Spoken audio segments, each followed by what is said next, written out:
और गोहाना में लोग बड़े उत्साह के साथ लाखों की संख्या में इकट्ठे होकर के आए थे। और वो इसलिए इकट्ठा होकर के आए थे कि चुनाव से पहले वो इस बात पे मोहर लगाना चाहते थे कि हम अपनी सरकार बनाने का काम करें। लेकिन कुछ स्वार्थी लोग थे, कुछ ऐसे लोग हमारी पार्टी में थे जिनकी सोच केवल एक थी कि लोकदल की सरकार बने ना बने, तुम्हारा दाव कैसे लगे। इसलिए उन लोगों ने बीजेपी की कठपुतली बन करके आपकी पार्टी को नुकसान पहुंचाने का काम किया, और ना केवल पार्टी को नुकसान पहुंचाया बल्कि मेरे खिलाफ एक प्रचार शुरू किया। जहां कहीं भी किसी गांव में गए, शहर में गए, किसी के पास रिश्तेदारी में गए, सबके बीच में एक ही बात कही कि अभय सिंह चौटाला ने पार्टी को तोड़ने के लिए अजय सिंह के बच्चों को पार्टी से बाहर करवा दिया। आरोप यह भी लगाया कि मैं कार्यकर्ताओं का मान सम्मान नहीं कर रहा, और यहां तक भी कहते थे कि इंडियन नेशनल लोकदल पार्टी जो है अब जड़मूल से समाप्त हो जाएगी, और बहुत तरह तरह की भ्रांतियां फैलाई। जब विधानसभा का चुनाव आया तो साथियों, विधानसभा के चुनाव में जिन लोगों ने ये कह करके लोगों से वोट मांगे थे कि हम चौधरी देवीलाल की नीतियों को आगे बढ़ाने का काम करेंगे, जो ये कहते थे 5100 रुपये करना, 5100 रुपये गुजरात की मान और सम्मान की पेंशन करेंगे, जो ये कहते थे गरीब की बेटी की शादी के लिए 5 लाख रुपया कन्यादान दें, जो ये कहते थे कि आप हमें सत्ता सौंपो, हम किसान का कर्जा माफ करेंगे। लोगों ने विश्वास कर लिया, भरोसा कर लिया, उनको जिता दिया। भारतीय जनता पार्टी सत्ता से बाहर हो गई थी। कैसे उनका सत्ता में दाव लगे, इसके लिए चौधरी देवीलाल की नीतियों को भारतीय जनता पार्टी के गिरवी रख करके सत्ता में शामिल हो गए, और सत्ता में जो शामिल हुए थे तब ये कहते थे कि गुजरात की मान सम्मान की पेंशन 5100 करा करके नहीं। साथियों, 5100 तो बहुत दूर की बात थी। 200 रुपए की बढ़ोतरी तो मुख्यमंत्री ने कही रखा था कि हम हर साल करेंगे। ये तो एक तरह से कानून बन गया था। उनके हिस्से में तो 50 रुपए आए थे, वो तो 51 भी नहीं करा सके। करा सके थे क्या काम? हमारे यहाँ तो अगर किसी के ब्याह शादी में भी जाते हैं तो 11, 21 और 51 दे के आते हैं। इनको तो 50 ही नहीं दिया इनके हिस्से में। जो लोग ये कहते थे हम किसान का कर्जा माफ करवा देंगे, विधानसभा के 2 सेशन आए थे। मैंने दोनों सेशन के अंदर ये बात खुल करके कही थी कि तुम्हारी औकात और बुकत नहीं है कि तुम किसान का कर्जा माफ करा दे, लेकिन कम से कम ये भारतीय जनता पार्टी के लोग जो किसान की खड़ी फसल को लूटने का काम करते हैं, जो किसान के धान की फसल में 250 से 300 रुपए क्विंटल के खा जाते हैं, जो कम देते हैं, उसकी जांच कराओ। मैंने मुख्यमंत्री से पूछा था कि ये पैसा जाता किसके खाते में है? मिलर के पास जाता है, खरीद करने वाली एजेंसी के पास जाता है। मैंने पूछा था कि ये पैसा तुम्हारे खजाने में जमा होता है? मुख्यमंत्री के पास कोई जवाब नहीं था। हमने कहा कि आप इसकी जांच कराओ, सीबीआई को दो, ताकि दूध का दूध और पानी का पानी हो जाए। साथियों, कांग्रेस के वक्त के अंदर 10 वर्ष तक जब कांग्रेस का राज था, तो अखबार की सुर्खियां और टेलीविजन पे खबर आया करती थी कि चौधरी भूपेंद्र सिंह हुड्डा के राज में भूमाफिया सक्रिय हो गया। उनके राज के अंदर 72,000 एकड़ जमीन किसान की जो है सरकार ने दफा 4-6 के नोटिस देकर के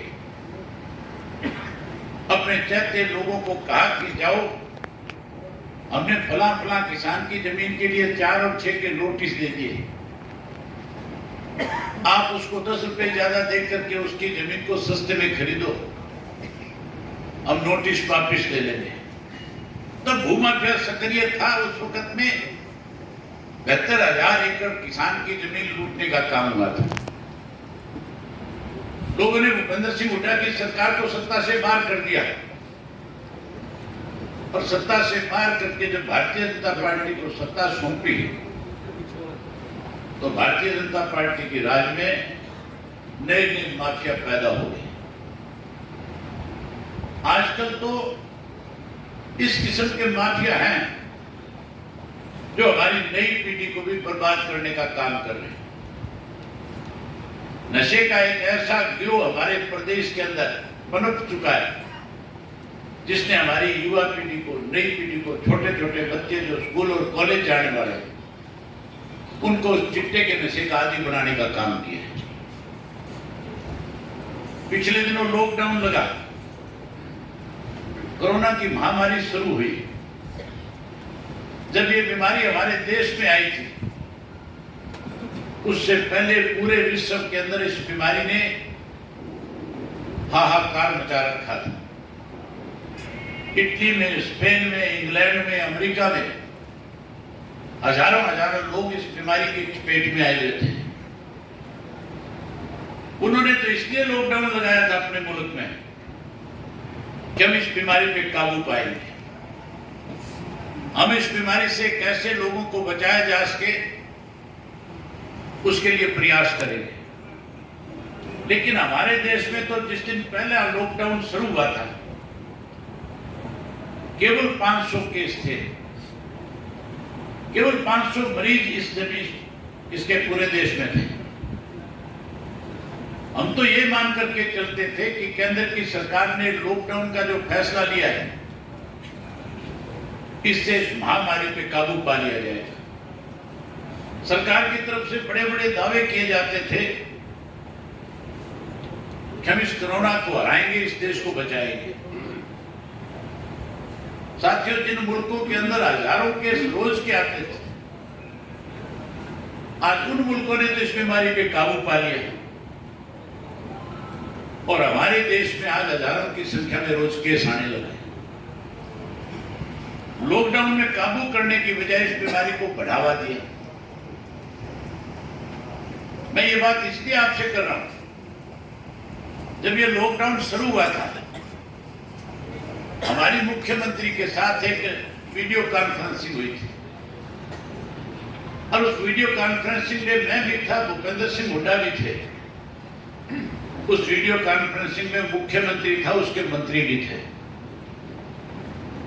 हमारे यहाँ पे उस वक्त क्यों इसकी सरसों की कटाई चल रही थी, लॉकडाउन पूर्ण रूप से लगा हुआ था। हालत ऐसी थी हमारे प्रदेश और देश की कि कोई आदमी अपने घर से बाहर नहीं निकल सकता था। अगर कोई गलती से बाहर निकलता था तो पुलिस के लोग उससे इस तरह का बर्ताव करते थे जैसे कोई उग्रवादी हमारे प्रदेश में, देश में आए। डंडों से पिटाई होती थी, वीडियो बनाई जाती थी, वायरल कर दी जाती थी। लोगों में भय पैदा हो गया कि जैसे कोई कर्फ्यू लगा हुआ है। उस वक्त जब हमारी कॉन्फ्रेंस हुई तो मैंने मुख्यमंत्री जी से कहा था,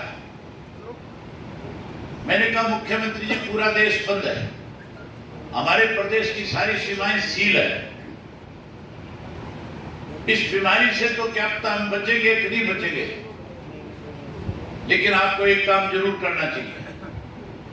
आज जो चिट्टा हमारे प्रदेश में नशा जो बेचा जा रहा है, कम से कम इस लॉकडाउन के अंदर उस चिट्टा बेचने वाले का तो आपको इलाज कर देना चाहिए।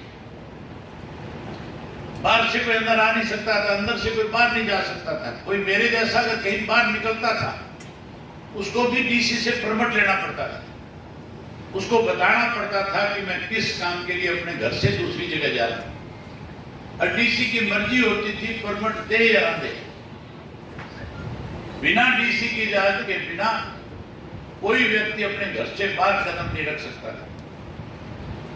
मुख्यमंत्री ने आश्वासन दिया था कि हम हर हालत के अंदर इस नशे का सफाया करने का काम करेंगे।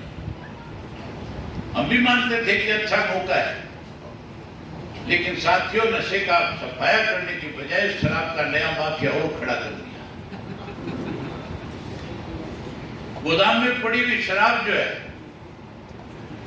गोदाम के पीछे नए दरवाजे लगा करके निकाल करके जो 100 रुपए की बोतल थी 300 में बेचनी शुरू कर दी।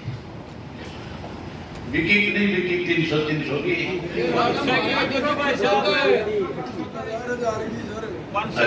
की भी बिकी। शराब का माफिया खड़ा कर दिया। और शराब के साथ साथ किसान को कैसे लूटा जाए, उसकी फसल को कैसे किसान की को सस्ते में लेकर के अपनी जेब में पैसा डाला जाए, इसके लिए जहां सरसों की खरीद शुरू हुई थी, हमें उस वक्त भी अंदेशा था कि सरसों जो किसान अपने खेत में तैयार करके लेके आए, उसके साथ सरकार कहीं ना कहीं बेईमानी करेगी। हमने पूछा कि कैसे खरीद करोगे? लॉकडाउन के अंदर सरकार की जिम्मेवारी बनती थी कि किसान के खेत से सरसों खरीद करके लेकर के आते हैं। उसके खेत में नहीं गए, उस किसान को कहा कि तेरे पास हम मैसेज भेजेंगे और उस मैसेज को तू पढ़ करके उसके मुताबिक अपनी सरसों लेकर के मंडी में आए। हमारे सरसा से लेकर के पलवल तक, होडल तक सरसों की खेती होती है। वहां का किसान आज भी 17,000 किसान ऐसा है जिसकी सरसों की फसल उसके घर में पड़ी है। राजस्थान से सरसों खरीद करके ले आए, 400 रुपए क्विंटल सस्ते में ली। हरियाणा के किसान की खरीद नहीं करी। हजारों करोड़ की सरसों जो है बाहर से जाकर के हजारों करोड़ रुपए अपनी जेब में डालने का काम किया। जब हमें इस बात का पता लगा, हमने मुख्यमंत्री पे इस बात के लिए दबाव बनाया, तो उसकी जांच कराई गई। उस जांच कराने में पता चला कि जितने भी सरसों के सरकारी गोदाम हैं, उनमें हरियाणा के किसान की सरसों के बजाय राजस्थान के किसान की सरसों जाकर के डाल दी। कैसे लिपापोती की जाए, इसके लिए 4 सेक्रेटरी सस्पेंड कर दिए। आज तक ये नहीं बताया कि वो सरसों कहां से आई थी, कौन खरीद के ले आया था, किसने जाकर के गोदाम में डाली थी। सेक्रेटरियों को सस्पेंड करके उस बात को दबाने की कोशिश की गई। उसके बाद गेहूं के अंदर भी किसान जब अपनी गेहूं की फसल काट के मंडी में लेकर जा रहा था, उसकी फसल को खरीदने की बजाय उनकी बार मॉइस्चर के नाम पे उसको भी परेशान किया। एक महीने तक उसकी पेमेंट नहीं करी। उसके बाद इस किस्म के आदेश जारी कर दिए कि कोई धान की फसल अगर अपने खेत में लगाएगा तो सरकार उसकी धान की फसल को खरीदेगी नहीं। पंचायतों के लिए ऑर्डर जारी कर दिया कि पंचायत की जमीन में उनके पास धान नहीं लगेगा। कुरुक्षेत्र, करनाल, यमुनानगर के किसान से कहा कि अगर 50% से ज्यादा तेने धान अपने खेत में लगा दिया तो तेरी फसल को सरकार खरीदेगी। और साथियों, जब मैंने उसके लिए कुरुक्षेत्र के अंदर एक प्रेस कॉन्फ्रेंस के अंदर जब ये खुल करके कहा कि मैं कुरुक्षेत्र के अंदर, यमुनानगर के अंदर जो किसान भी अपनी जमीन लीज पे देना चाहेगा, मैं उसकी